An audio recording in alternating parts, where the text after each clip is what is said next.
Imagine this moment. It's 3 o'clock in the morning. You're lying in bed, the room is dead silent, but your brain is running at full throttle. You just remembered that your insurance is due next week and your lease is almost up. You feel it physically. It's not just a thought, it's a heaviness in your chest, as if someone placed a cold stone right on your ribs. Your stomach twists into a tight knot every time you open your banking app. Do you know that feeling? That moment you hold your breath right before the screen lights up with your balance?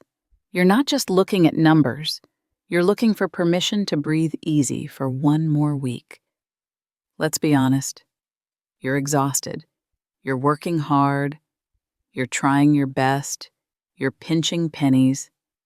But your bank account feels like a hamster wheel. You're trying to climb out, but it feels like you're standing in thick mud that sucks you back down every time you take a step. Today, we're going to talk about why the first $10,000 is the hardest, most painful, and most draining sum you will ever have to scrape together. And why, after hitting that milestone, your life will never be the same. This isn't about math. This is about your freedom. Listen, I want you to hear me very clearly right now. You are not stupid. The fact that you don't have this amount right now doesn't mean there's something wrong with you. You just might not know how to build your financial system yet, and the world around you is designed to keep you at zero. Marketers spend billions so that your brain associates self-care with buying a new $50 serum or a dinner out that you don't actually have the budget for. For years, you've been told, just skip the lattes and you'll become a millionaire. That is an absolute lie. It's a mockery. Giving up coffee won't make you rich. It'll just make you miserable and tired. The real problem isn't the coffee. The real problem is that the first 10,000 is a battle against financial gravity. Imagine a space rocket. It spends 80% of its fuel just to get a few miles off the ground. The greatest resistance, the most violent vibration, the highest risk of exploding, it all happens at launch. When you're trying to save that first 1,000, then the 5th, then the 10th, you are that rocket. You're fighting everything. Your biology, your habits, your friends' expectations, inflation. It's hard, not because you're doing something wrong. It's hard because it's the toughest part of the journey. Period. Let's look inside. Why is it so hard to hold on to this money when it shows up? Because your brain perceives your savings account as a threat. To your subconscious, money in an account is an unused resource. And your lizard brain, the primitive part of the brain focused on survival, whispers, spend it now. Buy safety. Buy comfort. Buy a hit of dopamine because tomorrow isn't guaranteed. When you buy another thing you don't really need, you aren't buying an object. You're trying to buy a feeling. The feeling that you're okay. The feeling that you can afford it. The feeling that you're not falling behind. But here is the uncomfortable truth. You will never buy enough things to fill the hole of financial anxiety. The first $10,000 requires an identity shift. You have to stop being a person who is trying to save and become a person who owns their future. This is what I call the dopamine survival trap. As long as you have no capital, you're living paycheck to paycheck. Your stress level is so high that you need small expenses, shopping, food, subscriptions, just to keep from losing your mind. It's a vicious cycle. You're broke because you're stressed, and you're stressed because you're broke. To reach 10,000, you'll have to be inconvenient for a while. You'll have to say no to trips you don't have the money for. You'll have to look less successful in the eyes of people whose opinions don't actually matter. Spoiler alert, the math is cruel. If you invest $100 and they grow by 10%, you've made $10. That won't even cover lunch. It's demotivating. That's exactly why most people give up at the first 1,000. But when you have 10,000, that same 10% is $1,000. Now that's a game changer.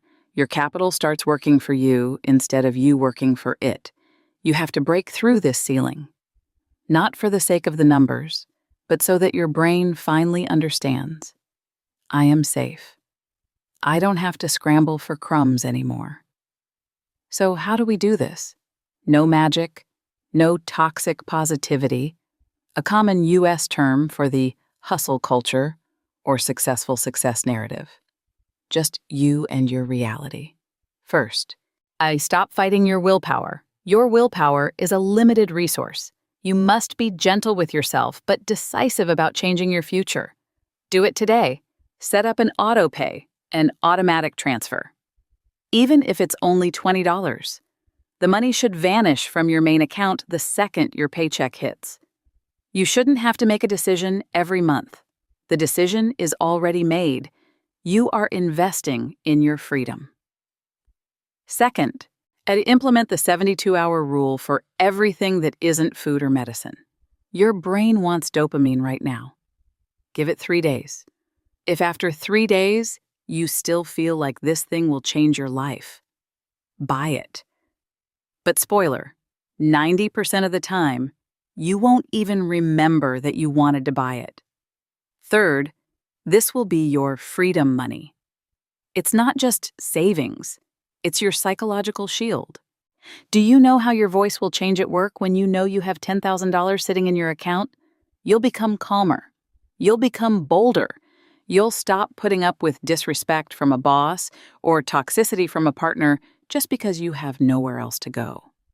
The first $10,000 isn't about buying a bag or a car. It's about buying the right to say no. Imagine it now. Close your eyes for a second. You wake up in the morning.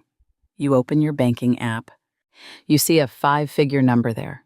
And instead of feeling a knot in your stomach, you feel silence. Just a calm, deep silence. You don't have to run. You don't have to panic. If the car breaks down tomorrow, it's just an inconvenience, not a tragedy. If you want to change your career, you have time to think. This is aesthetic freedom. It's a life where you choose things because you like them, not because they are the cheapest. Where you buy back your time and your peace of mind. Hello. I am Nicolina. My field of interest is financial psychology. I'm looking for the answer to the ultimate question: what exactly in our mindset becomes either a springboard to wealth or an invisible cage that keeps us trapped at the same level for years? Your financial independence will require you to be honest with yourself in a way you've never been before. But I'm here to tell you, you are worth the life that waits for you on the other side of this sum. Take the first step today, not tomorrow. Today. Set up that transfer. Start building your fortress. I know you can do it. Because now, you know exactly why you're doing it.